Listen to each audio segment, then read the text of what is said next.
दात काढल्याने डोळ्याची नजर जाते, ही 100% फक्त गैरसमजूत आहे. आता ही गैरसमजूत काढणं तसं फार कठीण आहे, पण स्वप्नीलनं जो प्रयत्न केला आहे की ही गैरसमजूत काढावी, तर मी तुम्हाला थोडंसं विज्ञान समजावून सांगतो. हे विज्ञान असं आहे की ही जी नस आहे आपल्या दाताकडची, ही नस आणि डोळ्याची नस ह्या वेगळ्या नस आहेत. त्यामुळे इथून इथं काही जात नाही.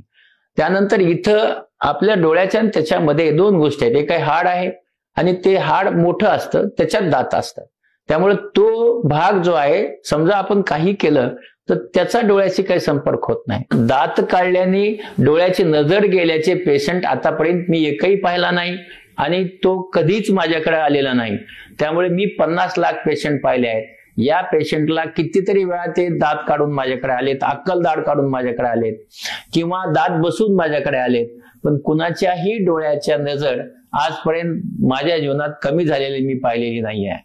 आणि म्हणून आपल्या सगळ्यांचे जे गैरसमज आहे ते दूर करून घ्या आणि दाताची ट्रीटमेंट अगदी फ्रीली करा. म्हणजे दाताच्या ट्रीटमेंट आणि डोळ्याचा काही परिणाम होतो असं डोक्यात मनामध्ये म्हणजे तिकडची कसल्याही प्रकारचे किंतु परंतु आणू नका आणि आपण दाताची ट्रीटमेंट करून घ्या.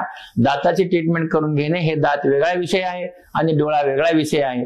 आणि मला असं वाटतं की हे मी सांगितल्याने तुमची गैरसमजूत नक्कीच दूर होईल. धन्यवाद लहाने सर.